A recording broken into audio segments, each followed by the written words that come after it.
तमाम उतार चढ़ाव से गुजरते हुए मंजिल हासिल करती है।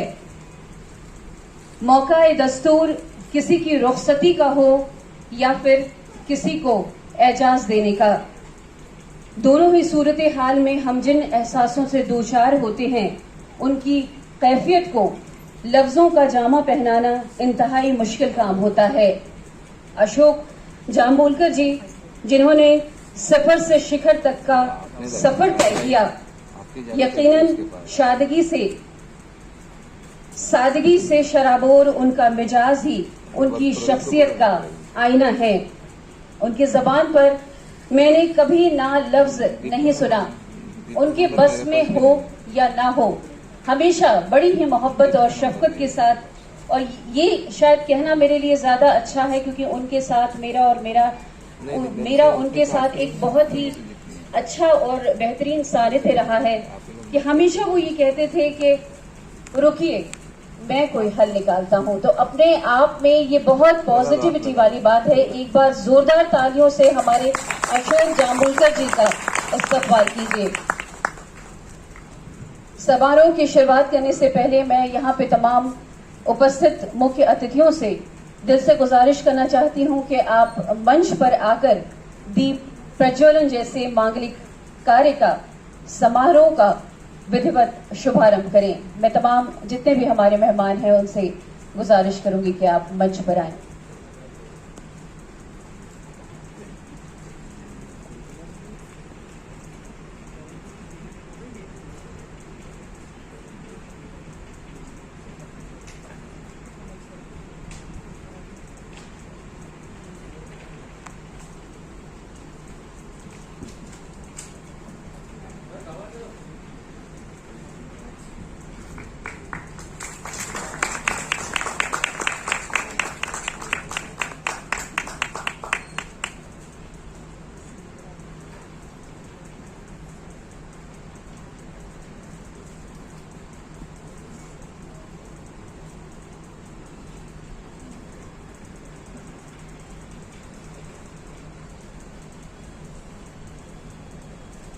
बेशक दीपक उजास और सकारात्मकता का प्रतीक मानी जाती है।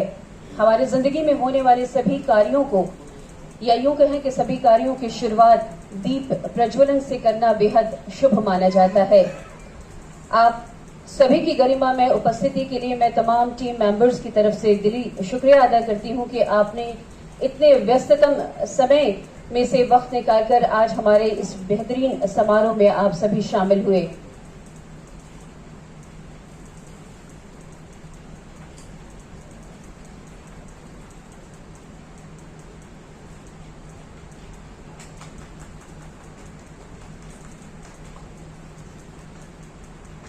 आप तमाम अतिथियों से मैं पुनः एक बार विनती करती हूं कि आप अपने स्थान पर विराजमान हो जाएं।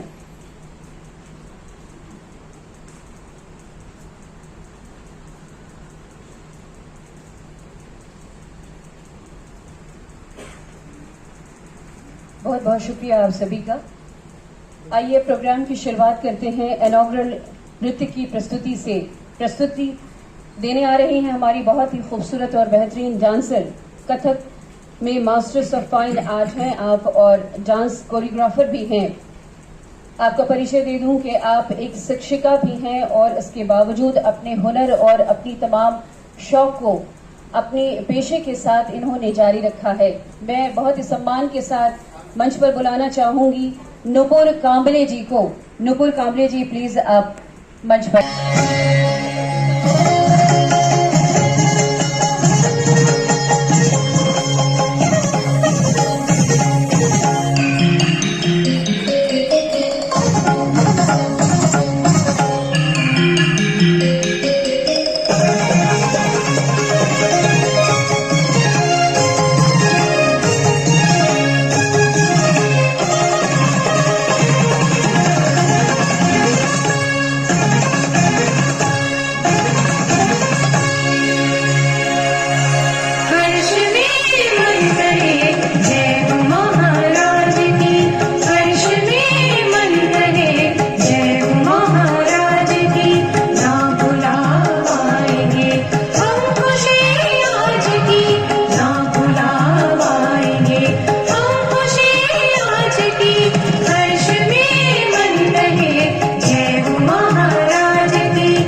आदरणीय रणजीत मेश्राम जी, उनका स्वागत पुष्पगुच्छ और शॉल से करें।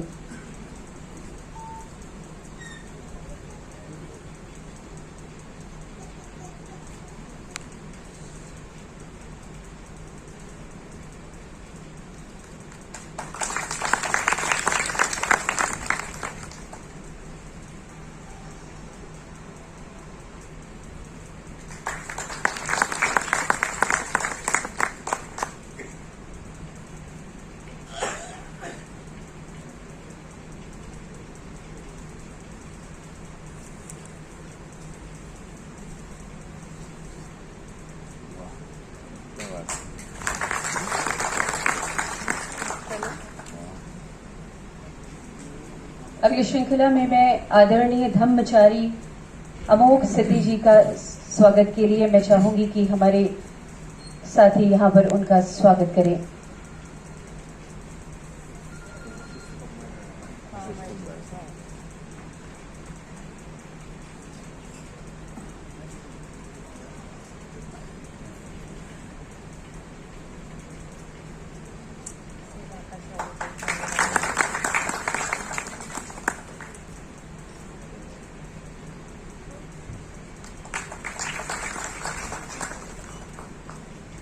आदरणीय डॉक्टर सुनील रामटेके जी, आप मराठी विभाग प्रमुख SMDT महिला विद्यापीठ मुंबई से हैं।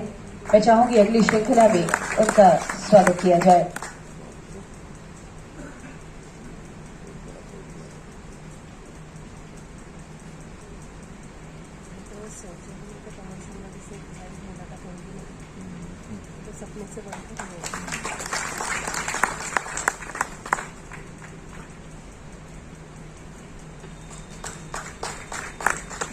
हमारे अगले मेहमान हैं कमल शर्मा जी, सेवानिवृत्त वरिष्ठ उद्घोषक, विविध भारती सेवा मुंबई से।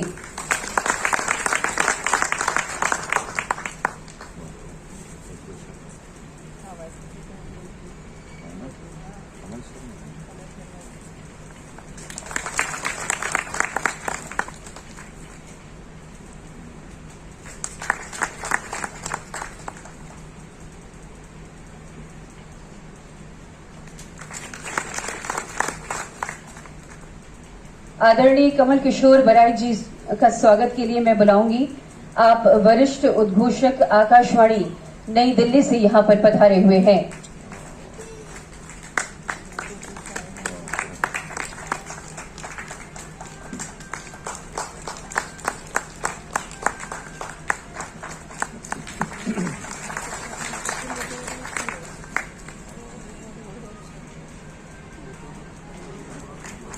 हमारे बेहद खास मेहमान देवेंद्र दोड़के जी, जिनके स्वागत के लिए मैं चाहूंगी कि एक बार पुनः उनका स्वागत किया जाए। वरिष्ठ रंगकर्मी, सिनेमा एवं नाट्य निर्देशक, मुंबई से आप पधारे हैं यहां पर।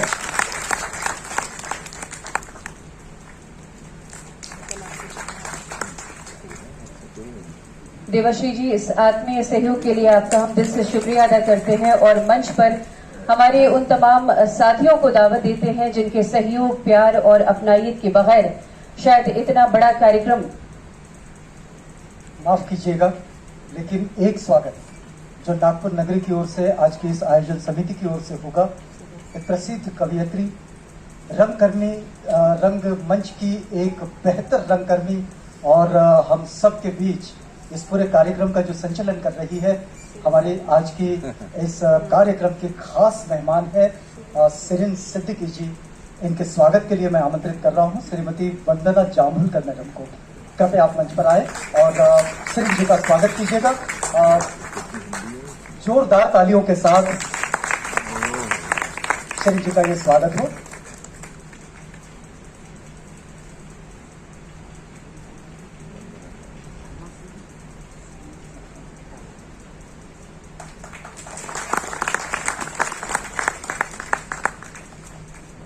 दरअसल शिरीन जी वॉइस ओवर की भी एक बहुत अच्छी कलाकार है और जो नाटकों में जो स्वर मिलते हैं उन स्वरों में शिरीन जी कहीं ना कहीं उपस्थित होती ही है।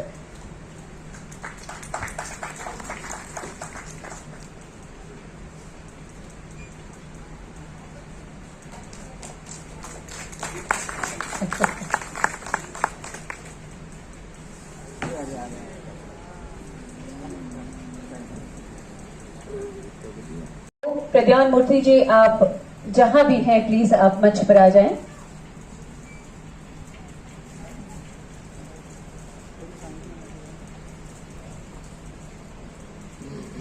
शायद किसी कारणवश यहाँ पर मौजूद नहीं हो पाए हैं। बहरहाल भावना डाहट जी को मैं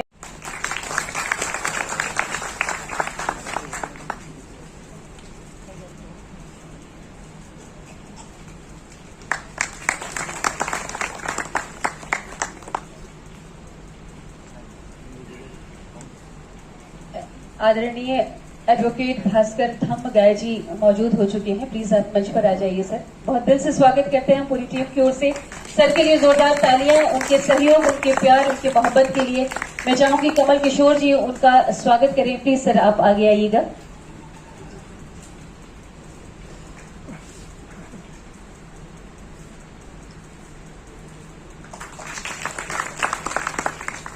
दिलीप रहाटे जी यदि आप सर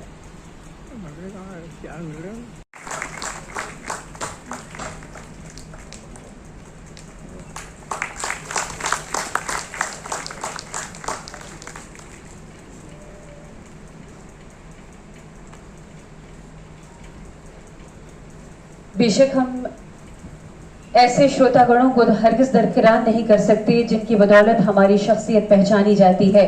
अगली श्रृंखला में मैं दावा देना चाहूंगी मंच पर जो नागपुर के आपके साथी श्रोता हैं, जिनमें विशेष रूप से शामिल हैं प्रकाश इंगोले जी, नाना भाव डोंगर दीवे, प्रकाश रंभाड़े, टोनी बोरकर, अनिल कोलते, इलियाजर अब्राहम और विठल यादव जी। मैंने जिनका भी नाम लिया है मैं सर सम्मान चाहूंगी आप हमसे मंच साझा करें। प्लीज जोरदार तालियां हमारे तमाम श्रोतागण के लिए। प्रकाश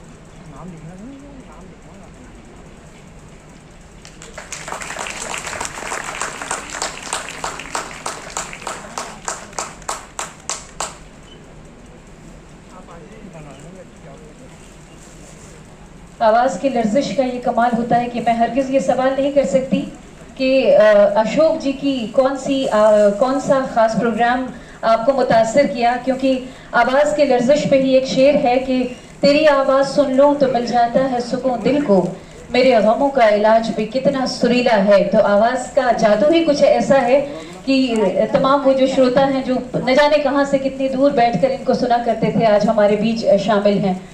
अगली श्रृंखला में मैं बुलाना चाहूंगी बरेली मध्य प्रदेश से राजेश सोनी जी को, हुकुम कर्मकर, उदय भान ठाकरे और मुकेश कासेलकर जी को। सम्मान चाहूंगी वंदना मैम को कि प्लीज आप दोनों बच्चों के साथ मंच हमसे साझा करें। अनुभूति जाम्बोलकर, अनुभूति और अभिव्यक्ति, नाम जितना खूबसूरत सूरत उतनी प्यारी। प्लीज आप आ जाइए।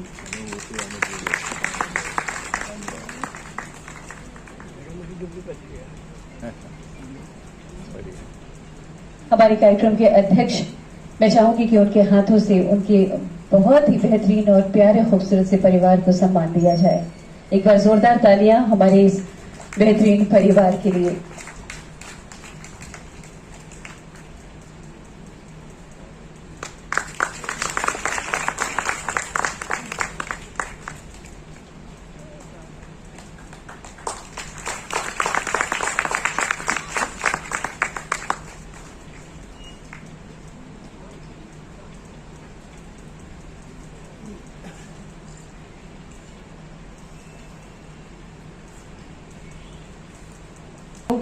उन्हें मंच पर बुलाऊं इससे पहले मैं चाहूंगी कि उनके बारे में छोटा सा संक्षिप्त परिचय दे देती हूं और मंच पर उसके बाद मैं उन्हें आमंत्रित करूंगी। आदरणीय डॉक्टर सुनील रामटेके जी, जिनका नाम ही मुझे ऐसा लगता है कि शायद काफी है। आप सहयोगी प्राध्यापक पद, व्युत्तर मराठी विभाग, SNDP महिला विद्यापीठ चर्चगेट मुंबई से यहाँ पर पधारे हुए हैं।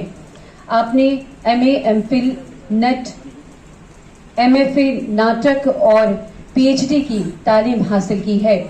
आपने राष्ट्र संत तुकडोजी महाराज विद्यापीठ से मराठी में एमए की डिग्री हासिल की है, जिसके लिए आपको 3 स्वर्ण पदकों से नवाजा जा चुका है।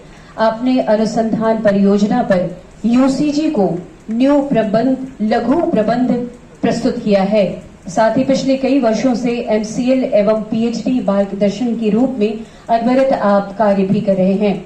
ये बताते हुए हमें बेहद हर्ष हो रहा है कि डॉक्टर सुनील जी पिछले 17 सालों से संपादन के क्षेत्र में लगातार बेहतरीन कार्य कर रहे हैं, जिसमें सम्यक नाम की वार्षिक विशेषांक का संपादन भी कर चुके हैं। आपको संस्कृति के क्षेत्र में उम्दा कार्य करने के लिए स्मिता पाटिल पुरस्कार से भी सम्मानित किया जा चुका है। आपके द्वारा प्रकाशित महानाट्य महासूर्य के खास तौर पर महाराष्ट्र राज्य में सैकड़ों मंचीय नाटक भी प्रस्तुत किए जा चुके हैं, जो अपने आप में यकीनन बेहद हर्ष का विषय है। कई नामचीन अखबारों में पत्रकार एवं उप संपादक के रूप में आपने अपने कार्यों का लोहा मनवाया है। मैं गुजारिश करती हूं कि अपने बहुमूल्य उद्बोधन से समारोह के सितारे हमारे अशोक जाम्बुजकर जी के लिए अपना उद्बोधन देकर हम तमाम लोगों को अनुग्रहित करें। डॉक्टर सुनील रामटेके जी, एक बार जोरदार तालियां सबके लिए।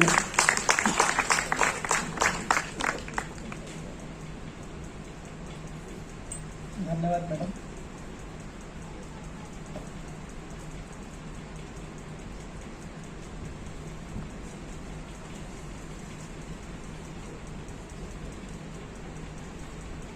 अच्छा,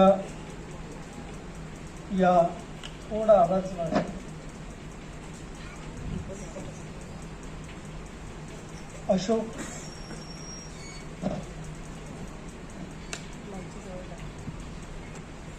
अशोक जांभूळकर यांच्या षष्ठाब्दीपूर्ती समारंभामध्ये गौरव समारंभात उपस्थित या समारंभाचे अध्यक्ष आंबेडकरवादी चळवळीतील एक अत्यंत ज्येष्ठ विचारवंत प्रख्यात पत्रकार प्राध्यापक रणजीत मेश्राम सर। से मिलकर किसी और से क्या मिलते, आपसे मिलकर किसी और से क्या मिलते, आप जैसा कोई दूसरा न हुआ। मैं मुखातिब हूं उनसे जिनकी आवाज की लर्जिश, उनकी आवाज की जादूगरी पूरी दुनिया ही नहीं, पूरा देश ही नहीं बल्कि पूरी दुनिया उस आवाज से रूबरू है। हमारे लिए ये बड़ा टफ हो जाता है कि जब ऐसी शख्सियत के बारे में कुछ मुख्तसर लफ्जों का हम सहारा लेते हैं। बहुत ज्यादा मेरे लिए इस वक्त मुश्किल है, ये शायद कहूं कि ये मेरे लिए मुश्किल टास्क हो गया है, क्योंकि कहते हैं कि वो एक ऐसे आर्टिस्ट हैं जो अपनी फील्ड में जिए भी भरपूर हैं और अपने सुनने वालों को उन्होंने दिया भी भरपूर है। मैं बात कर रही हूं सेवानिवृत्त वरिष्ठ उद्घोषक विविध भारती सेवा मुंबई के दिलकश आवाज के जादूगर कमल शर्मा जी का, जो बहुमुखी प्रतिभा के धनी व्यक्तित्व हैं। आप 1980 में आकाशवाणी रायपुर से नैमित्तिक उद्घोषक के रूप में आपने अपनी शुरुआत की। 1983 से नियमित हुए और 31 अगस्त 2017 तक आपने बदस्तूर काम किया। आपने इसी तरह बदस्तूर 25 बरस विविध भारती सेवा मुंबई में व्यतीत किए। आकाशवाणी रायपुर के युववाणी विभाग और विविध भारती सेवा के लिए अनेक कार्यक्रमों की आपने रचना की। ब्रॉडकास्ट लीजेंड अमीन सयानी जी के साथ भारत के दूसरे सबसे लोकप्रिय प्रसारक, लेखक, प्रस्तुतकर्ता आज हमारे बीच हैं। लोकप्रियता का शिखर छूने वाला भारत का पहला interactive phone in programme hello फरमाइश आपने डिजाइन किया, जो इंतहाई मकबूल हुआ। कमल जी के अन्य लोकप्रिय कार्यक्रमों में खासतौर पर हेलो कारगिल रहा, उजाले उनकी यादों के, भारतीय सिनेमा के नक्षत्र, चित्र भारती, छाया गीत और सरगम के सितारे बेहद प्रसिद्ध रहे। विभिन्न क्षेत्रों से जुड़ी देश की अनेक आपने नामचीन विभूतियों से रेडियो और दूरदर्शन के लिए इंटरव्यू किया। तकरीबन 15 बरस तक मंच पर लगातार आप सक्रिय रहे और उतनी ही जोश और खरोश के साथ आज हमारे सामने भी शामिल हैं। अखबारों और पत्रिकाओं में आपकी कविताएं लगातार प्रकाशित होती रहीं। आपके अनेक वृत्त चित्र में आपने आवाज दी और अभी मौजूदा स्थिति में आप ऑडियो बुक्स के लिए लगातार आवाज दे रहे हैं।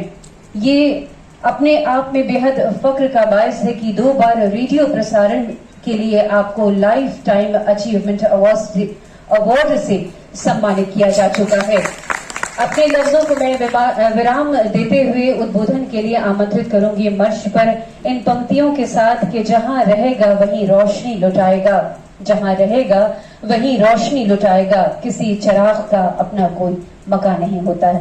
जोरदार तालियां हमारे वरिष्ठ उद्घोषक कमल शर्मा जी के लिए।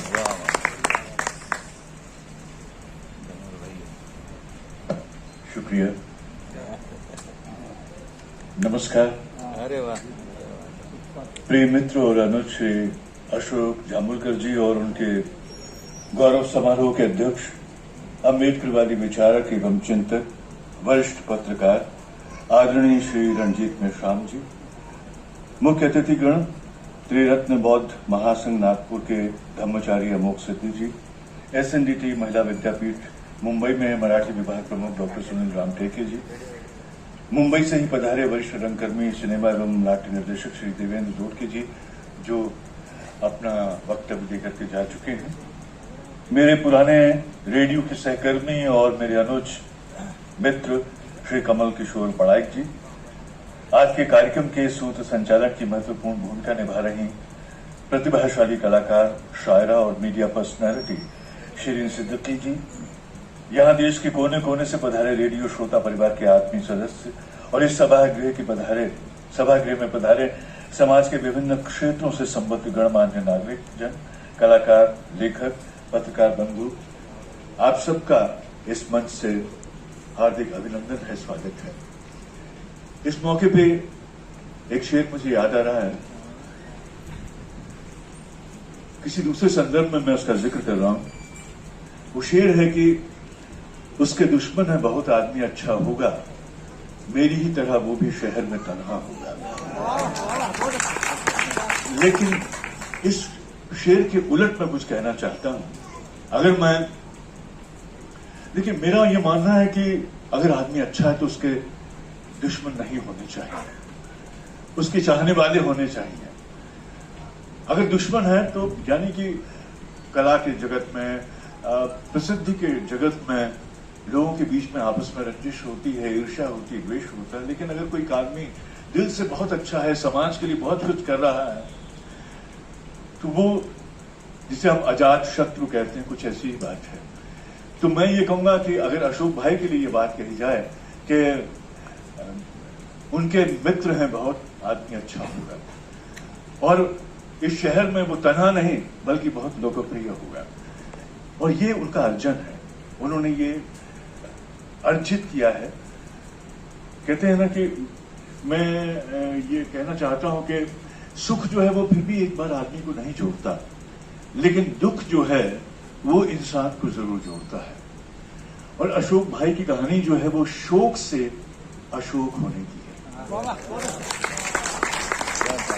हम सबके जीवन में ये शोक आता है, और अशोक जैसा कि उनका नाम है, मुझे लगता है कि बहुत सोच समझ करके वो अपने नाम को, जैसे कोई कई हैं कहते हैं ना कि वो उनकी आंखें खराब है और नाम उनका नयन सुख रख देते हैं, किसी का और कोई नाम होता है लेकिन वो अपने नाम के बिल्कुल उलट काम करते हैं। लेकिन हमारे साथी सुनील जी भावुक हो गए थे बहुत, और भावुक होना लाजमी है क्योंकि उन्होंने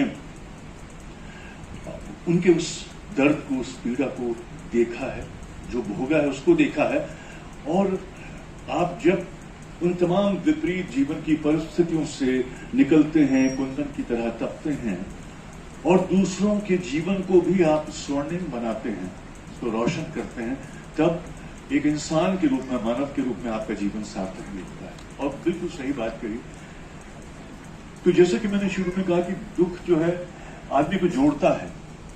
मैं मुंबई आया था अप्रैल 1992 में, मुझसे पहले इनका इंटरव्यू हो चुका था, ये ज्वाइन कर चुके थे, और जब मेरी इनसे मुलाकात हुई तो पहली मुलाकात में ही ऐसे लगा कि जैसे हम एक दूसरे को बरसों से जानते हैं।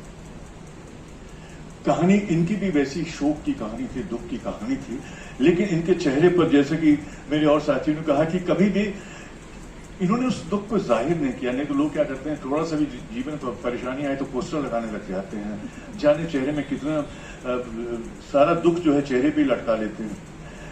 अशोक के चेहरे पे हमेशा एक खिली हुई मुस्कुराहट, एक बहुत ही ओज, एक बड़े ही कहते हैं ना कि जज्बा, एक बड़ी गर्मजोशी दोस्तों के लिए। किसी भी अजनबी आदमी को आप मोहब्बत से भर दें, ये एक बहुत बड़ी बात होती है, और अशोक का ये बहुत बड़ा गुण है। गरीबी उन्होंने भी देखी, और मैं भी एक बहुत ऐसी परिस्थितियों से आया जीवन में, घर में बहुत अभाव था, बहुत दुख थे, बहुत कष्ट थे, और जब ये कष्ट आपके जीवन में आते हैं तो आप या तो अगर आपको संभलने का मौका नहीं मिला तो बहुत निराशावादी हो जाते हैं, और यदि आप को उससे निकलना आता है या आपकी ऐसी संगत हो गई, ऐसे लोग आपको मिल गए, तो वो आपको न केवल उससे निकालते हैं, फिर आप इस तरह से खुद को तैयार कर लेते हैं कि आप दूसरों को उस अवसाद से, उस दुख से निकालने में माहिर हो जाते हैं, एक बहुत अच्छा काम करने लग जाते हैं। तो अशोक भाई का सम्मान एक बहुत अच्छे इंसान का सम्मान है, और अगर आप एक अच्छे समाज का निर्माण करना चाहते हैं तो एक अच्छे इंसान का पहले निर्माण करने से तो कहीं ना कहीं अच्छाई के कुछ अंश उससे लेने की कोशिश करते हैं।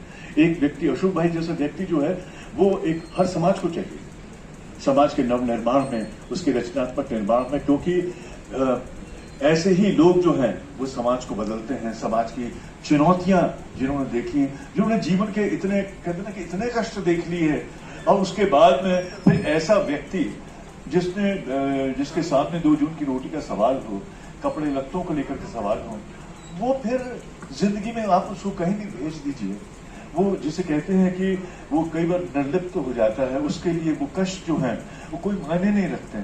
वो बहुत सुख में भी वैसे ही रहता है और बहुत दुख में भी वैसे ही है।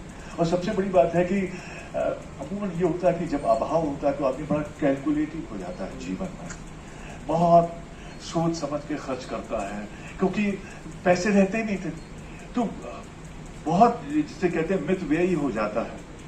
लेकिन मैं अगर अशोक भाई की बात करूं तो वो ऐसा है कि जो एक उदारता होनी चाहिए व्यक्तित्व में, उनके व्यक्तित्व में उदारता है। ये उदारता क्या है कि अपने हिस्से में से भी निकाल के दे देना।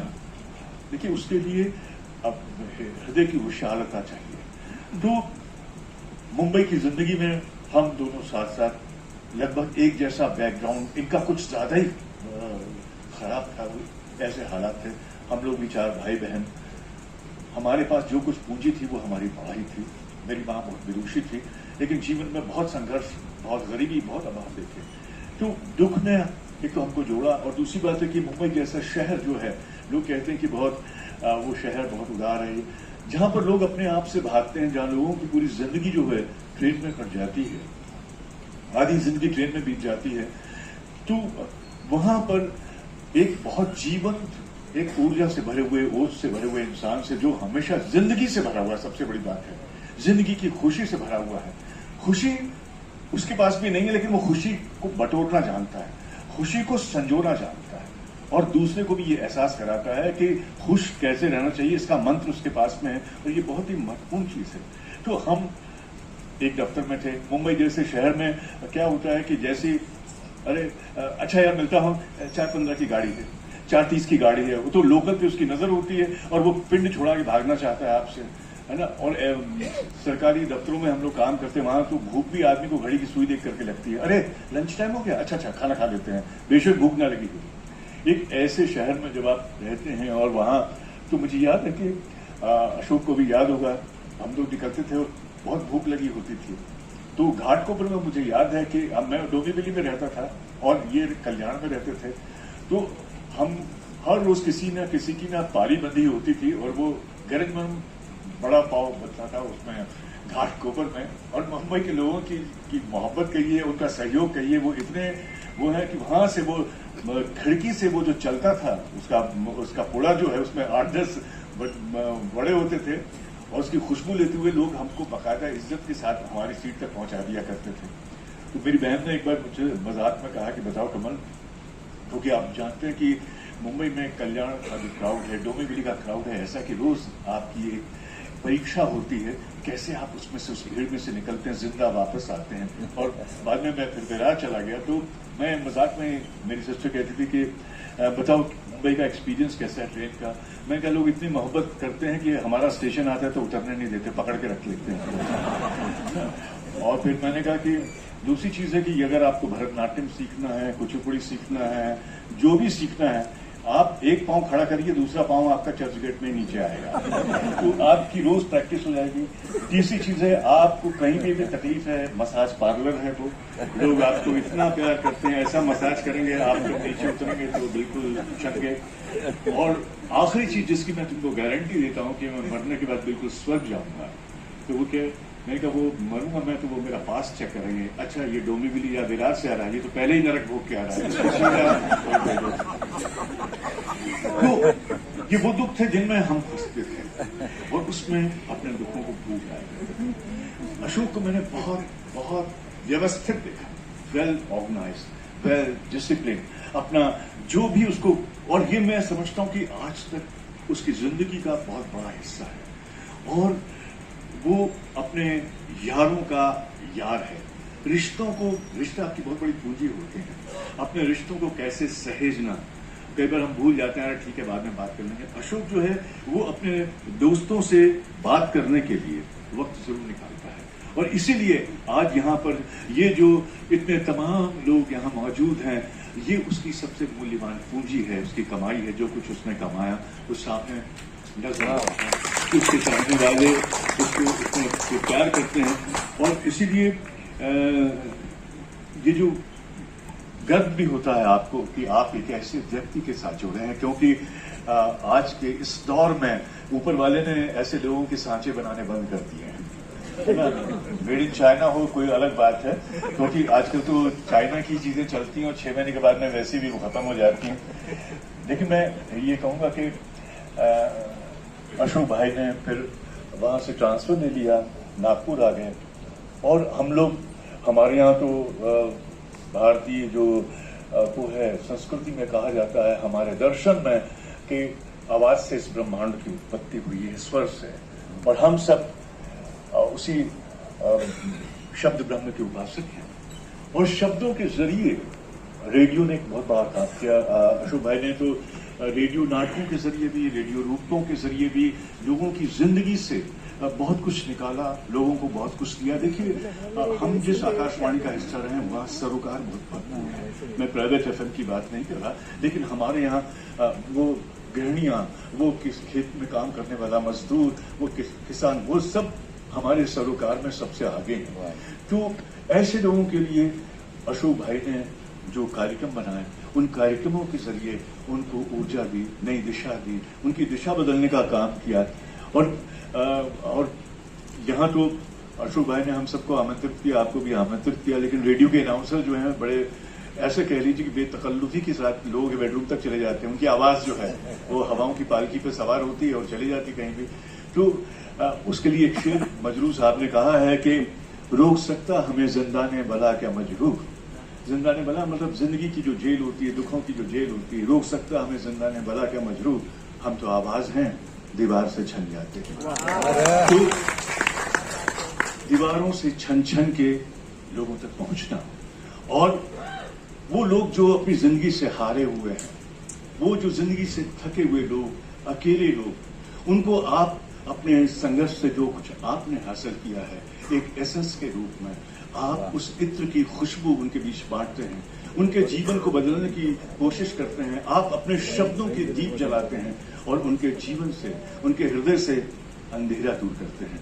और मुझे सबसे बड़ी खुशी की बात है, बल्कि मैं तो कहता हूं कि मैं आज जब क्योंकि मैं जितने भी बरस रहा बॉम्बे में, तो अशोक भाई ने कभी भी अपने मुंह से अपने बारे में कभी कुछ नहीं बताया। मैं इनको कुरेदता था, बचपन की यादें, माँ के बारे में, और बहुत सारे जो ऐसे मानवीय जो दर्द होते हैं, संवेदनाएं होती हैं जो आपको जोड़ती हैं, उस पर तो खूब चर्चा हुई। फिर हम लोग एक ही ट्रेन से जाते थे, फिर आना, व्यस्तताएं भी होती थी, फिर कुछ बनने की एक आप जो ख्वाब होता है आप उसका पीछा कर रहे होते हैं, और उस शहर में आप शुरू में अजनबी होते हैं, घर बहुत दूर होता है, घर की याद आती है माँ की, और इन तमाम विपरीत परिस्थितियों में आपको कुछ करना है जिंदगी में। बाकी सबको मैंने अवसाद में जाते देखा, लेकिन अशोक को कभी नहीं देखा। इसलिए मुझे लगता है कि उनका जो नाम है, उन्होंने अपने नाम को सार्थक किया, जहां पर शोक होता ही नहीं है, और वो दूसरों के जीवन में भी जैसे उपस्थित होते हैं उसको भी अशोक कर देते हैं। तो ये उनकी बहुत बड़ी खूबी है। और यहाँ जिस तरह से उन्होंने नाटकों का मंचन किया, बहुत सारे नाटक है मनोरंजन के लिए भी होते हैं, लेकिन वो नाटक जिनमें सरोकार छिपा है, जो समाज को बदलने के लिए किए जाते हैं, जिनमें कहीं ना कहीं एक धर्म है। धर्म सिर्फ ये नहीं कि जाके मंदिर में खड़े हुए और हम कोई उपवास रख लिया, या मेरा ये मानना कि अगर आप एक पिता हैं तो पिता का धर्म आपको आना चाहिए, एक नागरिक हैं तो एक नागरिक का धर्म आपको आना चाहिए, शिक्षक का धर्म, पति का धर्म, पुत्र का धर्म, मित्र का धर्म, और अगर आप एक निर्देशक हैं उसका धर्म, एक गायक हैं तो वो धर्म, जो भी काम आपको मिला है आपको उसका धर्म निभाना आना चाहिए। और मुझे लगता है कि यह धर्म हमारे अशोक भाई ने बखूबी निभाया है।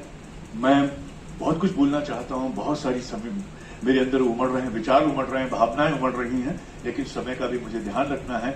और रेडियो के अनाउंसर तो बड़े इस मामले में बड़े वो कहते हैं कि कुख्यात हैं कि जैसी लाइट देखते हैं तो बोलना शुरू कर देते हैं। हम लोग तो स्टूडियो में लाइट देखते हैं, लाइट का इशारा होता है और हम बोलना शुरू कर देते हैं, और सामने माइक्रोफोन हो तो कहना ही क्या। तो बड़ी मुश्किल से अपने आप को रोकते हुए मैं शुभकामनाएं दूंगा, और वंदना भाभी को, उनकी बेटी अदिति की अनुभूति को भी, क्योंकि परिवार जो होता है किसी भी व्यक्ति की बहुत बड़ी ताकत होता है, उसकी शक्ति होता है।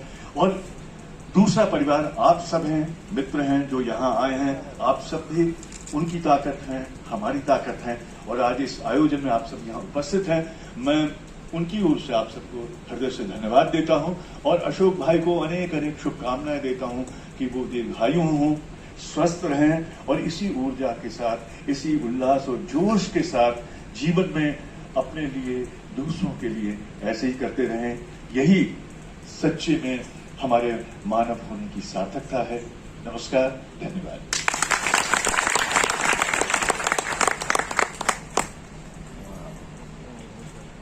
बहुत बहुत शुक्रिया कमल शर्मा सर। अपने अगले अतिथि को मैं मंच पर आमंत्रित करने से पहले उनका संक्षिप्त में आप सभी के समक्ष परिचय रखती हूँ। आप हैं आदरणीय कमल किशोर बड़ाइक जी, जिन्होंने 1996 में विविध भारती के मुंबई केंद्र पर पहली नियुक्ति उनकी हुई। फरवरी 2000 में विविध भारती सेवा मुंबई से दिल्ली स्थित नेशनल चैनल में आपका स्थानांतरण हुआ। यहाँ से विभिन्न प्रकार के कार्यक्रमों की गतिविधियों की आपने शुरुआत की। नेशनल चैनल के लिए आपके अनेक महत्वपूर्ण कार्यक्रमों का लेखन, निर्माण एवं प्रस्तुति आपने दी। रेडियो रूपकों के निर्माण में आपकी विशेषता रही। रूपकों के निर्माण हेतु एशियन ब्रॉडकास्टिंग यूनियन एवं अन्य प्रतिष्ठित पुरस्कारों से भी आपको सम्मानित किया गया। वर्तमान में आकाशवाणी के लिए उद्घोषणा कार्य के अलावा आकाशवाणी के सोशल मीडिया प्रभाग के विभिन्न मंचों जैसे यूट्यूब, ट्विटर, इंस्टाग्राम और फेसबुक की बड़ी जिम्मेदारी का आप निर्वहन कर रहे हैं। माननीय प्रधानमंत्री जी के लोकप्रिय प्रसारण मन की बात कार्यक्रम के लिए आकाशवाणी के ट्विटर और फेसबुक पेज की आप जिम्मेदारी निभा रहे हैं। उनकी सादगी और शफाफ मिजाज ही कमल किशोर जी की सबसे अलहदा और बासाख्ता उनकी शख्सियत है। मंच पर दावत देने से पहले आपको चाहूंगी कि जोरदार आप तालियां उनके उद्बोधन से पहले उन्हें करें, क्योंकि खास तौर पर उन्होंने ये वक्त निकालकर अशोक सर के इस कार्यक्रम में वो शामिल हुए। कमल जी।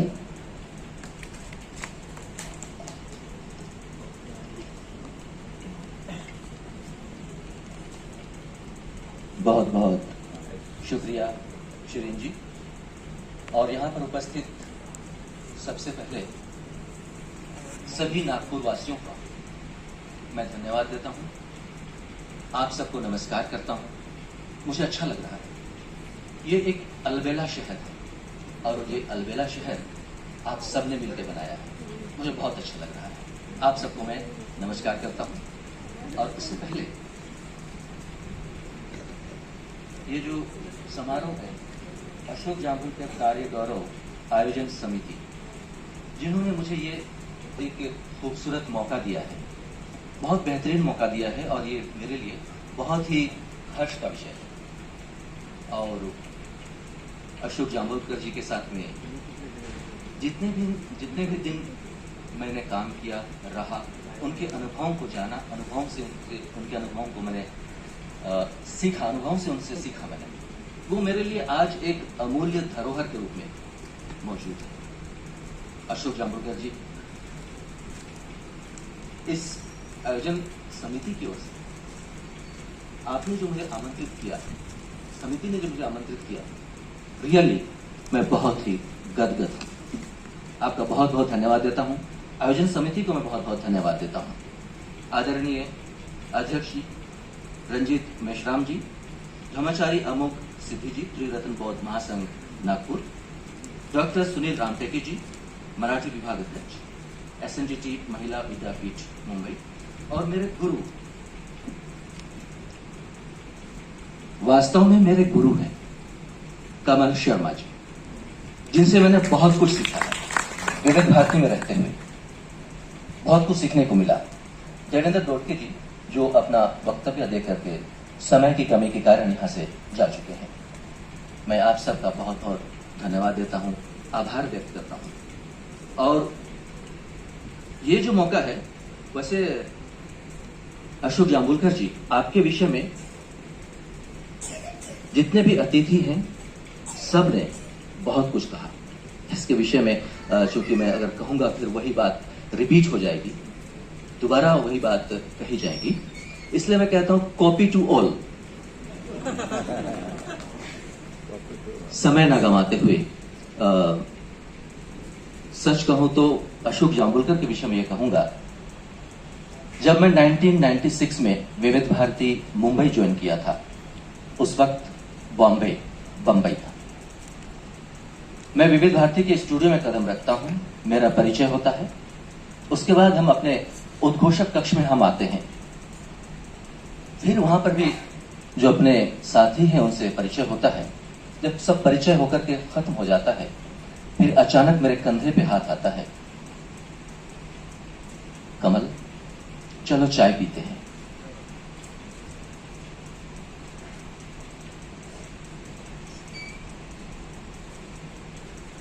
ये मेरे लिए बहुत बड़ा क्षण था। एक अनजान शहर में, इतने बड़े शहर में किसी एक व्यक्ति का कहना कि चलो कमल चाय पीते हैं, हम चाय पीने चल देते हैं। वहां जाकर जो बातें होती हैं, उन सब बातों का जिक्र करना नहीं चाहता मैं, लेकिन जो भी बातें हुई दिल को छू लेने वाली थी। सचमुच जिंदगी को पीछे मुड़कर देखता हूं तो लगता है कि ये कल की ही बात है, बस कुछ दिनों की बात थी, फिर दोबारा हम यहां पर आ चुके हैं। रियली वो मेरे लिए एक यादगार पल था। अशोक जी, मैं वो पल कभी नहीं भूल सकता। रियली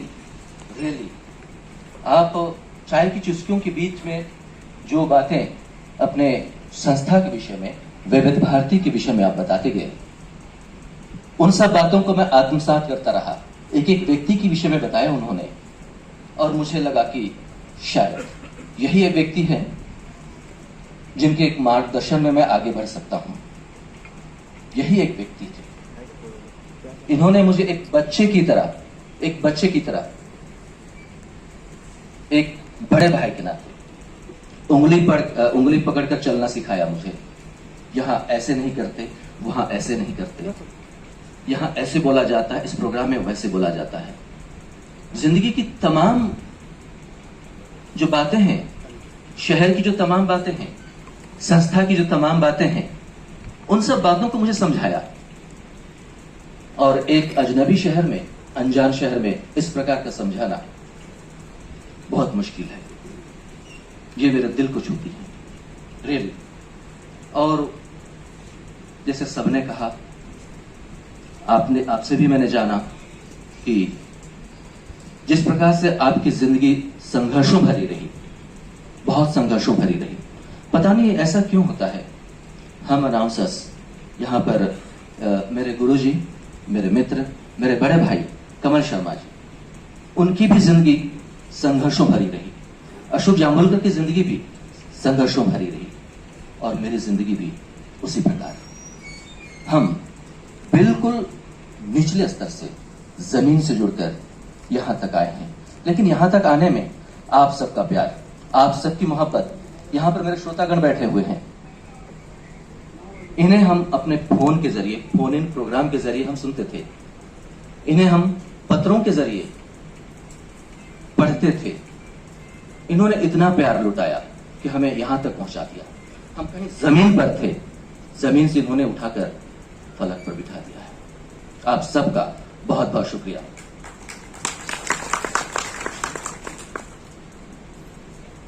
अब अगर मैं बात करूं इनके कामों की, यानी कि कार्यों की, तो सबने बहुत सारी बातें की। मैं जानता हूं, मैं इनको पहचानता हूं। ये बहुत सच्ची लगन वाले हैं, ईमानदार हैं। इन्होंने जिंदगी को जिया है, गरीब से देखा है जिंदगी को, कैसे संघर्ष की जाती है। मेरे लिए एक उदाहरण है। इतने सारे बोझ हैं, इतने सारे दर्द हैं, जिंदगी एक प्रकार से बेरंग थी, लेकिन जब कभी भी मुझे दर्द होता था, अब भी, आज भी,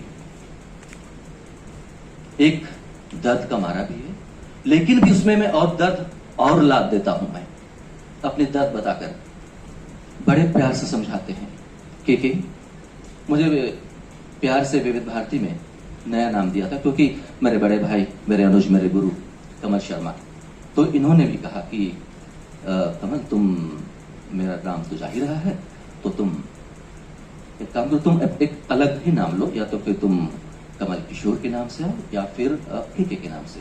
तो मुझे इन्होंने नाम दिया, एक मेरा जो हवाई वाली बातें करे तो कमल किशोर के नाम से मैं प्रोग्राम्स प्रस्तुत करते रहा, और अपने साथियों के बीच में, अपने सीनियर्स के बीच में मैं के नाम से रहा। तो लोग पूछते थे, जब मैं आगे बढ़ा, कुछ दिन हुआ, तो पूछते थे, अशोक जी से भी पूछते थे, लिसनर्स पूछते थे, कोई मिलने आता था तो पूछते थे कि ये के कौन है। ऐसा लगता था जैसे कोई डॉन होगा, लेकिन जब सामने आके देखता था तो दुबला पतला सा है, लकड़ी सा है, बड़ी आश्चर्य होता था। लेकिन वो यहाँ पर देखने के लिए आते थे, मिलने के लिए आते थे, बड़ी प्रसन्नता होती थी, मिलकर के उन्हें खुशी होती थी। जितनी खुशी उन्हें होती थी, उतनी खुशी मुझे भी होती थी। और इनके कार्यों की अगर बात करें तो हमने प्रोग्राम्स, इन्होंने जैसे मुझे बताया, कई प्रोग्राम्स, चाहे वो छाया गीत हो, मनचाहे गीत हो, हंसगुल्ले हो, या फिर किसी की स्क्रिप्ट लिखनी हो, इन्होंने मुझे बताया, सिखाया, समझाया कि कैसे प्रोग्राम पेश किया जाता है। बिल्कुल नया था मैं रेडियो में, लेकिन इस नएपन को इन्होंने बहुत खूबसूरती के साथ में एक पुरानेपन, यानी कि बहुत अच्छी तरीके से इन्होंने तराशा मुझे और आगे बढ़ने का मौका दिया, जिसमें अपने बड़े भाई कमल शर्मा जी भी, इनका भी बड़ा योगदान था। उनके हाथों को देखता था मैं, जब वो एडिटिंग करते थे तो उनके हाथों को देखता था मैं कि वो, उनकी उंगलियां कैसे चलती हैं, उनकी नजरें कहाँ होती हैं। मैंने उनसे बहुत कुछ सीखा। जितने भी मेरे सीनियर्स रहे, उनसे मैंने बहुत कुछ सीखा, बहुत कुछ मुझे सीखने को मिला। और बाद में मुझे पता चला कि अशोक जामुलकर जी नाटकों का मंचन करते हैं, निर्देशन करते हैं, लेखन करते हैं, गीत लिखते हैं, कविताएं लिखते हैं। तो कई बार मुझे अपने आप को लगता था कि मैं तो कहीं भी नहीं हूं, मैं कहीं भी नहीं हूं। और सचमुच वैसे जब भी मैंने देखा इनको कि इतने व्यस्तता के बावजूद मुझसे एक रास्ता बनाए रखते थे, और बहुत खूबसूरती के साथ। जब कभी भी ऐसा कुछ होता था, तो कभी दुख दर्द होता था, तो बोलते थे कि घबराने का नहीं, ये वो व्यक्ति हैं कि जिधर हवा चलती है वो उधर ही मुड़ जाते हैं, लेकिन जरूरत पड़े तो अशोक जामुलकर उस हवा का रुख भी मोड़ देते हैं, मजबूर करते हैं। इस संदर्भ में अपने एक शायर गीतकार, अपने मित्र, अपने वरिष्ठ उद्घोषक अहमद वसी जी का मुझे एक शेर याद आ रहा है कि अशोक जामुलकर जी, आपके लिए कहना चाहूंगा कि लिए फिरती है साथ मुझे अपने, जिंदगी के विषय में, लिए फिरती है साथ मुझे अपने, बताए जिंदगी तुझे जाना किधर है। जहां जिंदगी जिस ओर मोड़ दिया, चल दिया अशोक, उस रूप में से बचाते रहना। सचमुच दिल्ली का रहने वाला मैं हूं, लेकिन जब दिल्ली जाते हैं अपने ड्रामा के ड्रेसेस के लिए, कुछ सामान के लिए, तो बोलते हैं कि वहां जाकर के देखना, ये मुझसे कहीं ज्यादा दिल्ली को जानते हैं। जब कभी जाते हैं तो मेरे पास ठहरते हैं, मुझे बहुत आनंद आता है। जब नहीं ठहरते हैं तो झगड़ा हो जाता है। मेरे बड़े भाई भी हैं, शिकायत भी करता हूं और उनसे शिकायत भी सुनता हूं। मेरे पास कहने को बहुत सारी बातें हैं, बहुत सारे शब्द हैं, सेंटेंस हैं, लेकिन वक्त की कमी के कारण कह नहीं पा रहा हूं। कुछ मेरे जज्बात हैं। आप मेरी बातों को ध्यान से सुन रहे हैं, संयम से सुन रहे हैं। यही संयम इनमें भी है, यही संयम अशोक जी में है। हम यहां दो कमल हैं। आप जानते हैं कमल तो दिन में खिलता है नहीं, रात हो चुकी है, दिन ढल चुका है, लेकिन एक अशोक जी हैं, अशोक का पेड़ जो हमेशा हरा भरा सदाबहार रहता है, चाहे दिन हो या रात हो। वही इनके व्यक्तित्व में भी है। नाम में तो है ही, नाम के अनुरूप इनका व्यक्तित्व भी है। चाहे घर हो, बाहर हो, संस्था हो, चाहे वो कोई भी शहर हो, देश दुनिया के कोई भी शहर हो, इनके चेहरे पर कभी भी मैंने कोई एक शिकन तक नहीं देखी है, कभी भी नहीं। माथे पे जरा भी शिकन तक नहीं देखी है। जब भी मिलते हैं दिल खोलकर, दिल से मिलते हैं, और लोगों को पता नहीं इनमें क्या जादू है कि अपना बना लेते हैं। ये इनमें खासियत है। शब्द छोटे हैं, भावनाएं बड़ी हैं, जज्बात बड़े हैं। बहुत कुछ कहने को हम कह नहीं पा रहा हूं, वक्त की भी कमी है। चलने से पहले मैं अशोक जी का सम्मान करना चाहता हूं, पर्सनली सम्मान करना चाहता हूं। हालांकि मैं सम्मान हमेशा करता रहा हूं, एक बड़े भाई की तरह, एक बड़े मित्र की तरह, एक सीनियर साथी की तरह मैं करता रहा हूं। लेकिन ये जो सम्मान है, वो जो सम्मान मैं लेकर के आया हूं, उसके विषय में थोड़े अपने विषय में कहूंगा कि हमारी कम्युनिटी, हमारे पूर्वज कपड़े बुनते थे, और वो कपड़े जो है बाजार में, एक प्रकार से कहना चाहिए झारखंड में, मैं झारखंड का रहने वाला हूं, रांची क्षेत्र से बिलोंग करता हूं मैं, काफी लोकप्रिय भी है। वो हाथों से बुने जाते थे। तो इस बार भी मैं उनके एक छोटी सी भेंट सम्मान के रूप में उनके लिए लेकर आया हूं मैं, जो अपने हाथों से बुना, मैंने नहीं बुना है, लेकिन मेरी जो कम्युनिटी है उन्होंने ये शॉल बुना है, जिन्हें मैं उन्हें ससम्मान भेंट करना चाहता हूं।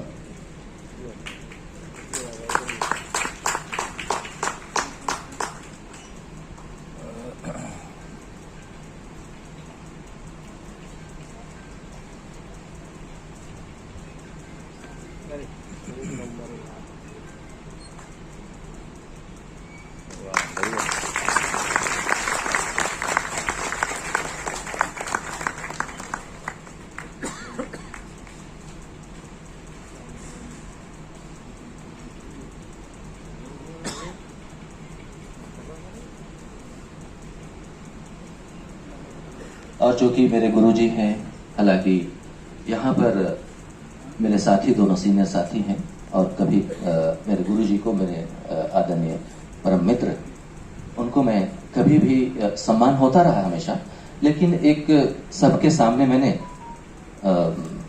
कोई भी चिन्ह भेंट नहीं किया है। तो मैंने भी इनके लिए एक बड़ी लगन से एक छोटी सी भेंट लेकर आया हूं, गमछा के तौर पर। आपको मालूम है गर्मी हो ही रही है, जाते जाते कहीं ना कहीं काम आ ही जाएगा। मैं उन्हें भी सम्मानित करना चाहता हूं।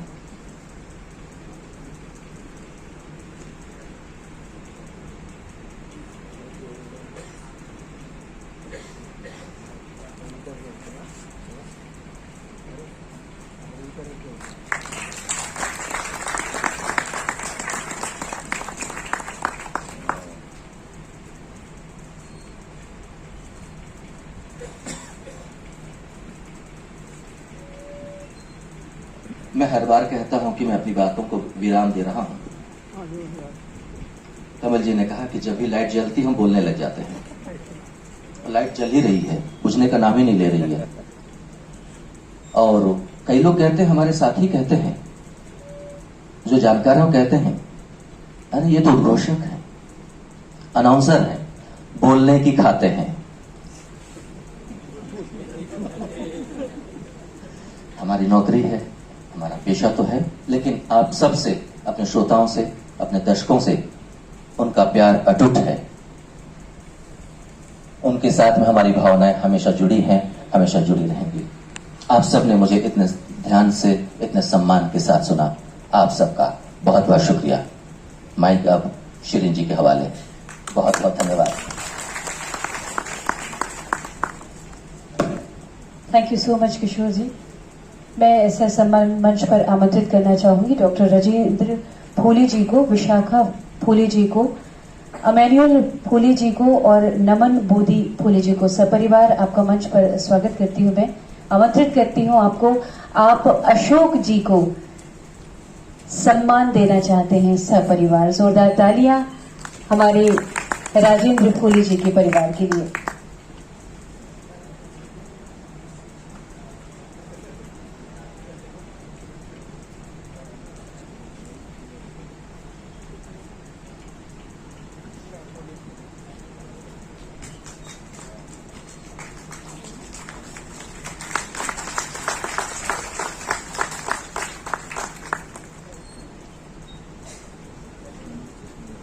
बहुत बहुत शुक्रिया मैम। अब मैं तहे दिल से यहाँ पर मंच पर आमंत्रित करना चाहूंगी कार्य गौरव समारोह के रोशन सितारे अशोक जांबुलकर जी का, जो दिल में बहुत देर से अपने जज्बातों का तूफान लिए बैठे हैं। आइए खुद उनकी जुबानी सुनते हैं कुछ चंद बातें।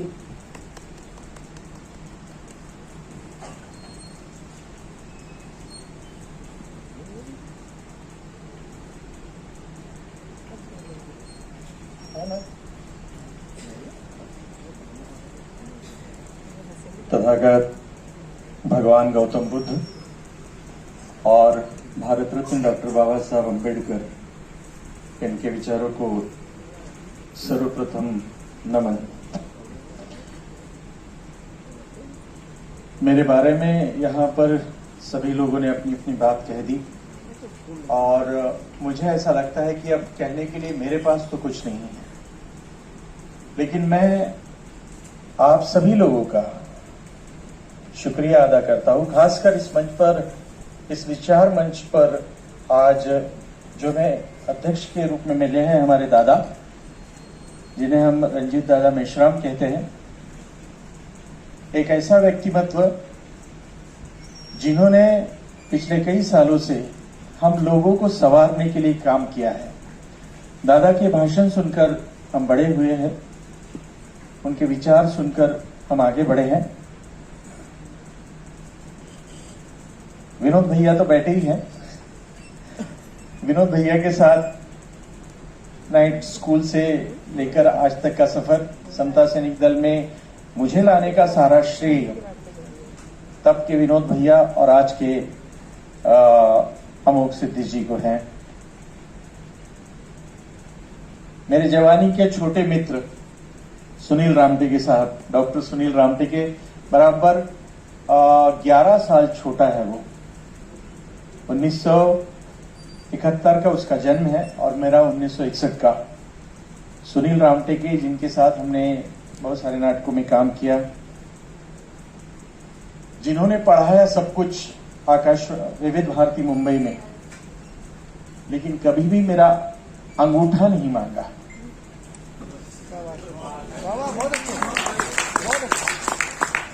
कभी नहीं मांगा उन्होंने अंगूठा।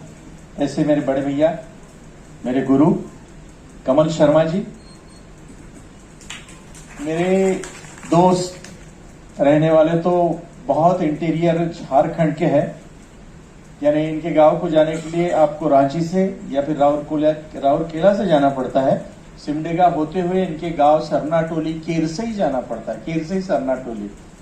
और बहुत कठिन समय था 2000 में जब मैं गया था, लेकिन आज तो बहुत सारी सुधारणाएं हो चुकी है वहां पर। उसके बाद मेरे मित्र यहाँ पर भाषण करके चले गए, देवेंद्र दोड़के जी। देवेंद्र दोड़के, कमल भैया, कमल किशोर, ये आवाज के जादूगर हैं। कलम के सिपाही रंजीत दादा, सुनील रामटेके, मैं इन सब लोगों के साथ, इन सब लोगों का आभारी हूं कि इस समारोह में आए। मेरी अपनी जिंदगी कहां से शुरू हुई बहुत से लोगों ने बता दिया, लेकिन जब मैंने आंखें खोली तो अपने आप को रेलवे का जो वैगन होता है, जिसमें ऐसा बंद वैगन, खुला वैगन और बंद वैगन में पाया। जब बच्चे को लगता है कि हाँ ये अपना घर है, तो वो मेरा घर था उस वक्त। उसके बाद मेरी बड़ी बहन यहाँ पर बैठी है। 12 साल की प्रतीक्षा के बाद मैं आया हूं, उसके 12 साल के बाद। और माँ बताती थी कि उसी की वजह से वो रोती थी कि मुझे भाई चाहिए, भाई चाहिए। तो अन्नपूर्णा ताई वहाने यहाँ पर बैठी है, जो मेरी बड़ी बहन है। तो ऐसी मेरी बड़ी बहन, मैं जब रेलवे क्वार्टर में रहता था, रेलवे क्वार्टर से हमारी जिंदगी शुरू हुई। वैगन से शुरू होकर रेलवे क्वार्टर, फिर रेलवे क्वार्टर से कौशल्या नगर की झोपड़पट्टी, एस्बेस्टॉस के वो टीन लगाकर, कभी चादरें लगाकर हमने वहां पर अपनी जिंदगी बिताई। बीच में जब समय आया कि पिताजी ने एक दिन बहुत मारा, इतना मारा कि मैं अधमरा हो गया। और फिर सोचने लगा कि क्यों मारा यार इस इंसान ने, मेरी गलती क्या है। तो पता चला कि ये इंसान मुझे पढ़ा लिखा कर कोई अच्छा इंसान बनाना चाहता था और मैं इसके सपनों को तोड़ रहा हूं। तो फिर ये हुआ कि नहीं यार, कुछ ना कुछ तो करना चाहिए। तो उस वक्त बाबा साहब का एक भाषण पढ़ने में आया मेरे, और उसमें एक बात को विद्यार्थियों के लिए बताया गया था कि आप अगर पढ़े तो इससे आपकी जिंदगी में क्या बदलाव आ सकता है। वो भाषण था, वो दिन था, और आज का दिन मेरी प्रगति में कहीं पर कोई बाधा नहीं आई। और उस प्रगति के शिल्पकार सिर्फ बाबा साहब अम्बेडकर है। वो एक भाषण ने मेरी जिंदगी में कंप्लीट बदलाव ला लिया। दिन में लोहा लोखंड का धंधा करना, नाइट स्कूल में पढ़ना। राहुल यहाँ पर बैठे हैं, राहुल वानखेड़े जी। मैं चादर का भी धंधा करता था। मेरे साथ अरविंद मोहन नाम का हमारे बस्ती का एक लड़का था। तो हम चादर पर, साइकिल पर चादर लेकर जाते थे। तो एक वक्त इंदौरा में पथनाट्य का शो था। तो एक साइड में दूसरी साइकिल और दूसरे साइड में मेरी साइकिल, जिस पर पूरे चादर का गट्ठा था। ऐसा भी सीन इनकी आंखों के सामने इन्होंने भी देखा है। ये चश्मदीद गवाह है मेरे पूरी तरक्की के। आज तक बहुत सारे मित्र हैं। यहाँ पर मेरे एक मित्र बैठे हैं, संजय वासनिक जी, जिनके साथ मैंने बंबई से अपना सफर शुरू किया। वो उन दिनों आरसीएफ में नौकरी करते थे और वहां पे रहते थे हॉस्टल में। मेरे पास रहने के लिए कोई जगह नहीं थी, तो मैं उनके पास हॉस्टल में गया और उनके साथ रहने लगा। उसके बाद में उनकी शादी तय हुई। उसके बाद में मैं बांद्रा में रहने गया। मेरे इस शहर के आसपास वर्धा नाम का एक शहर है, बहुत ही प्यारा शहर है। उस शहर में मेरे बहुत से साथी हैं। एक साथी तो गुजर गया, उसमें से अशोक रोकड़े, अशोक मेश्राम एक साथी है, और अशोक कामड़े जी यहाँ पर बैठे हैं। ये मेरे सारे साथी हैं जिनके साथ मैंने चलना सीखा, जिन्होंने मुझे सराहा, संवारा और आगे बढ़ने की प्रेरणा दी। मेरा परिवार, मेरी सारी बहनें, और अगर सच बात कहूं तो नौकरी लगने के बाद और शादी होने के बाद अगर मैंने जो कुछ भी तरक्की की है तो उसमें वंदना का बहुत बड़ा हाथ है। अगर वंदना नहीं संभालती उस वक्त, क्योंकि मैं थोड़ा शॉर्ट टेम्पर्ड हूँ, उसको मालूम है, मैं बहुत जल्दी ऐसा लाल हो जाता हूँ, तो वो ऐसा संभाल लेती। मेरी बच्ची अभी आजकल नहीं, पापा बहुत हो गया, तुम ना बहुत जल्दी ये हो जाते हो, शॉर्ट टेम्पर्ड है, ऐसा अच्छा नहीं है, आपका बीपी बढ़ जाएगा, कुछ हो जाएगा। लेकिन मेरे जैसे व्यक्ति को अगर संभालना, मेरे जैसे व्यक्ति को उसने संभाला। आज हमारी शादी को तकरीबन 27 साल हो चुके हैं। इन 27 सालों में बहुत सारे उतार चढ़ाव आए जिंदगी में, और हमने उसको पार भी किया। हम दोनों ने मिलकर, वंदना ने और मैंने मिलकर, उन सारी दुविधाओं को दूर किया। यहाँ कुछ कलाकार मित्र बैठे हैं मेरे। यहाँ दीपा नागले करके एक लड़की बैठी है, दीपा बोंद्रे उसका नाम। दीपा नागले बहुत अच्छा डांस करती थी और अंगुलीमाल का एक शो था उत्तर नागपुर में, हमें कोई कलाकार नहीं मिल रहा था, तो हमने उनको बताया कि भाई करोगे क्या, तो उन्होंने उसमें काम किया था। तो दीपा जी बहुत अच्छी आर्टिस्ट है और उनकी 2 बेटियां, यानी वो, मैं और यहाँ धमगाए साहब बैठे हैं, हम सब लोग डॉटर्स क्लब के मेंबर हैं, क्योंकि हम सब के घरों में 2-2 बेटियां हैं। इन सभी लोगों का, और खासकर मैं उन लोगों का शुक्रिया अदा करना चाहता हूँ आज इस मंच से। आदरणीय एडवोकेट भास्कर धमगाए साहब, स्मित पिल्लेवार, उसके बाद में कल्पना, धर्मेंद्र डहाट, मिथिल काळे, इन सब लोगों ने, साथ में प्रज्ञा मूर्ति, इन सब लोगों ने जो हमें मदद की, खासकर देवश्री और उसकी टीम को जो मदद की, इन लोगों ने अगर मदद नहीं की होती तो आज का इतना बड़ा प्रोग्राम, इतना बड़ा ये जलसा यहाँ पर नहीं होता और ना ही आप लोग यहाँ तक आ पाते। ये इनका प्यार है, धमगाए साहब का प्यार है, आप सभी की मोहब्बत है, जिसकी बदौलत मैं आज यहाँ पर खड़ा हूँ। मैं आपसे यही गुजारिश करता हूँ कि बस इसी तरह से आपका सहयोग बना रहे। एक बात जाने से पहले बता देना चाहता हूँ कि इस कार्यक्रम के आरंभ में जिस लड़की ने डांस किया उसका नाम है नुपुर कांबळे, विशारद है कथक में और हमारे ड्रामा की डांस डायरेक्टर है। हमारा जो महानाट्य है अहिंसक अंगुलीमाल, उसकी डांस डायरेक्टर है और सिर्फ उसी के लिए, उस बिटिया के लिए वो आगे बढ़ना चाहिए, बड़ी होना चाहिए, क्योंकि हम लोगों को मंच नहीं मिलता, हमारे बच्चों को मंच नहीं मिलता, हमारे बच्चों को आगे जाने के लिए बहुत सारी दिक्कतें आती हैं। लेकिन आज अगर मेरे पास कलम है, मेरे पास दिमाग है और मैं किसी चीज का निर्माण कर सकता हूं तो मैं मेरे बच्चों के लिए जरूर करूंगा। तो हमने एक 12 गानों का एक मटेरियल कुछ ही दिनों में आपके सामने आएगा और पूरा वो डांस ड्रामा होगा जिसका डांस डायरेक्शन नुपुर ही करेंगी। नुपुर कांबड़ी के लिए ही वो ड्रामा लिखा जा रहा है, डांस ड्रामा लिखा जा रहा है। आपका सहयोग, आपका साथ ऐसा ही बना रहे, आपका प्यार, आपकी मोहब्बत मेरे साथ रहे, मैं जी जाऊंगा। धन्यवाद।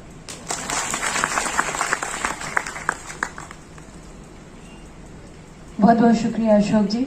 मैं सम्मान मंच पर आमंत्रित करना चाहूंगी अमरावती से आए हुए सुदामा सोनोले जी का, किशोर चहांदे जी का, प्लीज आप मंच पर आ जाइए। साथ ही मैं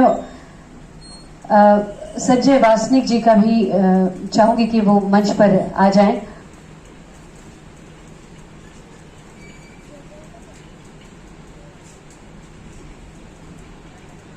PS कुमार, आप सम्यक थिएटर से यहाँ पर पधारे हुए हैं, आप भी हमारे अशोक जी का स्वागत करना चाहते हैं, सम्मान करना चाहते हैं, मंच पर आप आमंत्रित हैं।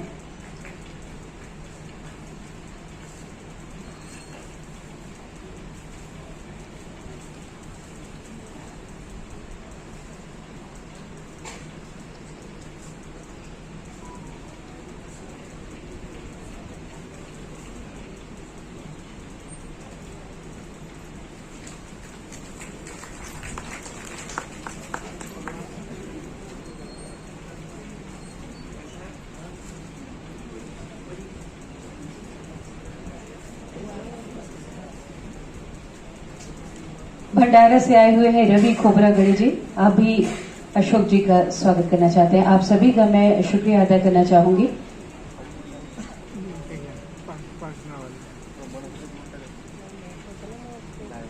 एक बार जोरदार तालियां हमारे जितने भी लोग यहाँ पर अशोक जी की मोहब्बत के जरिए यहाँ पर आए हुए हैं उन सभी के लिए।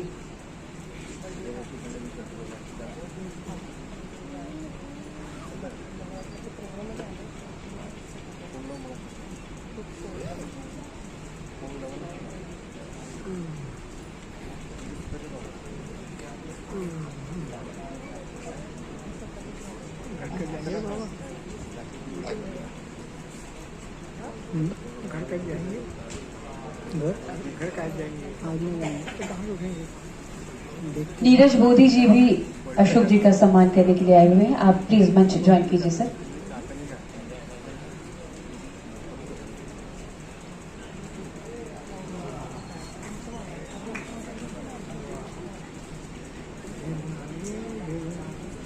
कदाचित तुम्ही सुद्धा वेगळ्याच दुनियेत आहे. आठवडा 2 आठवड्यात कुठेतरी कोणत्या ना कोणत्या कार्यक्रमात जात असतो, पण आजच्या सारखा वैशिष्ट्यपूर्ण कार्यक्रम केवळ माणसंच देखणी असतात असं नाही आहे.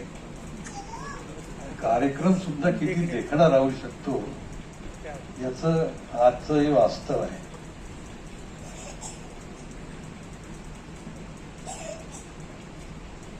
आजची सत्कार मूर्ती अशोक जांभूळकर, ब्रह्मचारी अमोक सिद्धीजी, कमल शर्माजी, कमल किशोरजी, डॉक्टर सुनील रामटेकेजी, जे अतिशय गोड संचलन करतात, ते शिरीन सिद्दीकी. खास करून माझ्या लक्षात राहील या कार्यक्रमासाठी ज्यांनी मला वारंवार अतिशय मधुर आवाजात इतका अर्ज, फारच त्याच्या बोलण्यामध्ये इतकं आकर्षण आहे, तो देवर्षी ढोबळे. मी त्याला पाहिलं सुद्धा नव्हतं.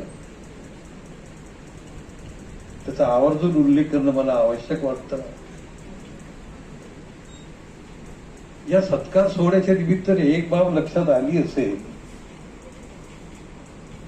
की लक्षात घेण्याआधी ही समोर जी माझी मान्यवर मंडळी बसली आहे ती कोणत्या अशी सुखात होती, ती अभावात होती. आज वेगळाच अनुभूतीमध्ये मी गेली हे 2-3 तासात मी पाहतोय. मला सुद्धा आवाजाचं काय माहिती आहे, मला त्याचं आकर्षण आहे. ती पिढी आता इथे बसलेली कमी आहे ज्यांनी झूल वेलानीनं ऐकलं असेल. त्यावेळेसचा देशातला सगळ्यात अतिशय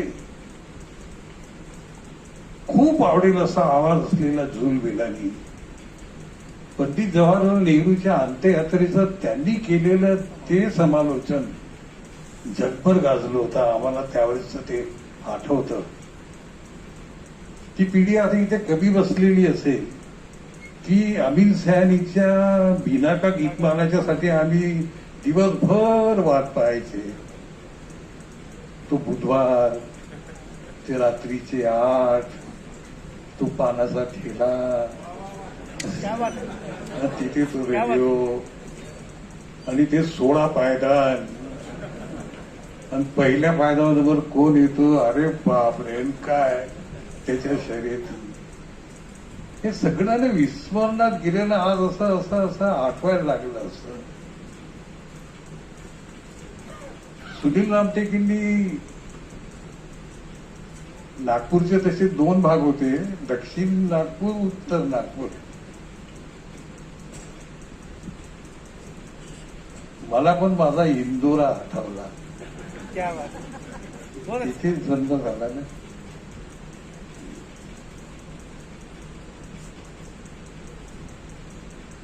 काय कोण झाले लहानपण असं आठवून गेलं. कडका होतो, जसे के बोलले ना तसाच होतो मी पण.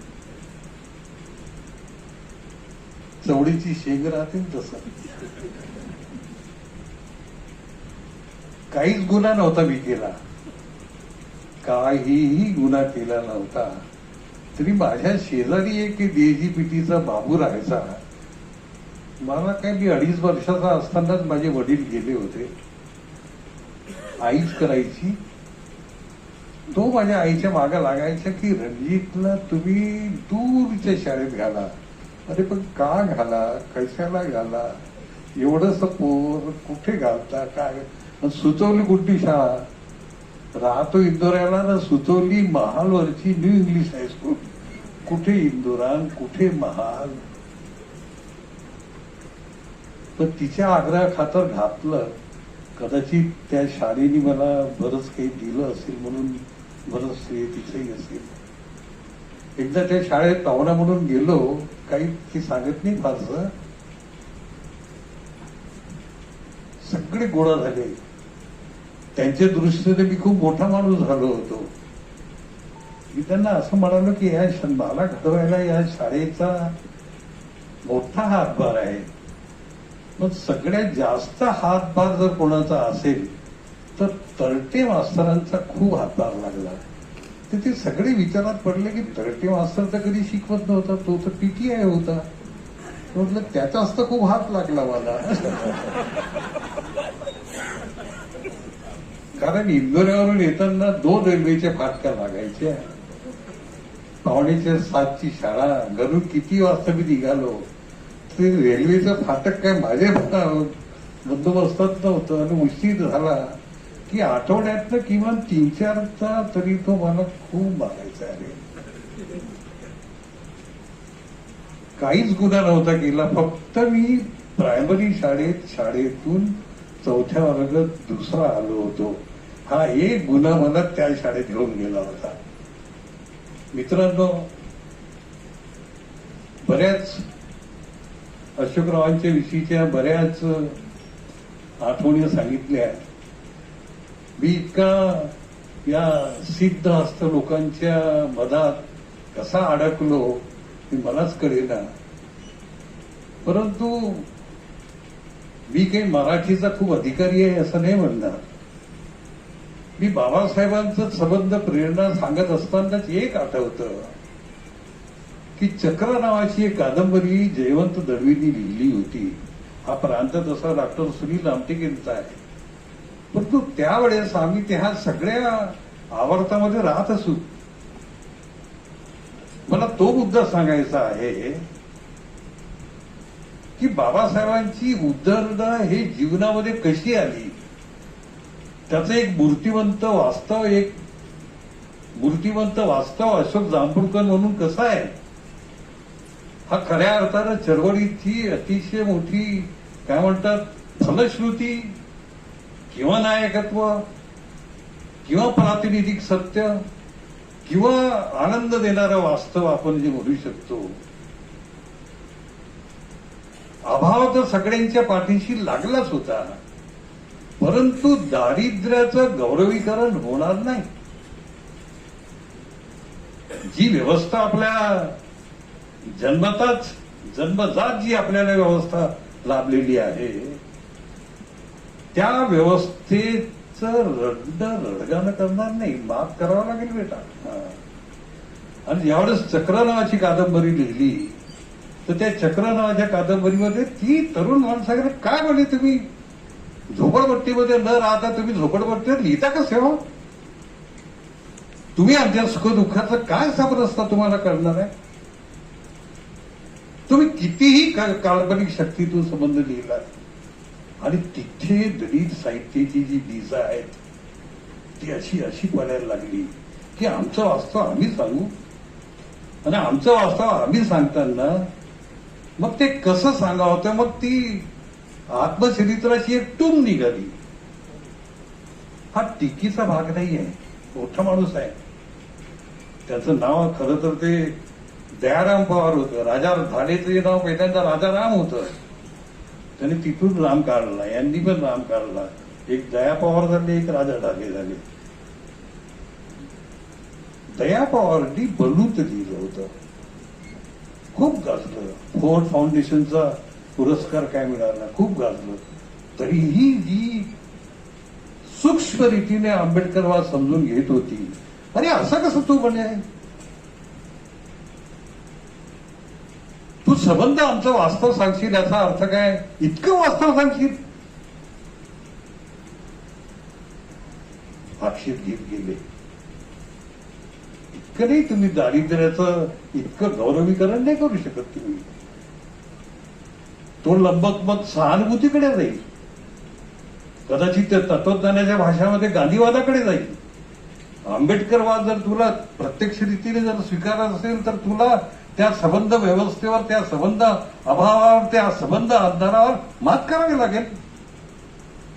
किती आसवा येत असल्या तरी त्या आसवा तुला प्यावा लागतील. त्याचे हे प्रतिनिधी आहेत, हे राहुल वानखेडे, हे सुनील रामटेके, हे अशोक जांभूळकर, ही जी माणसं आहेत ही अतिशय नैसर्गिक आहे रड येणं. खूप दुःख असं, परंतु जेव्हा आपल्याला असं म्हणतो ना, आपला नायक जो आपण असा निवडलेला आहे तो नायक, त्या अर्थानं आपण सगळ्या गोष्टी समजा आपण पाहत गेलो तर असं वाटायला लागतं.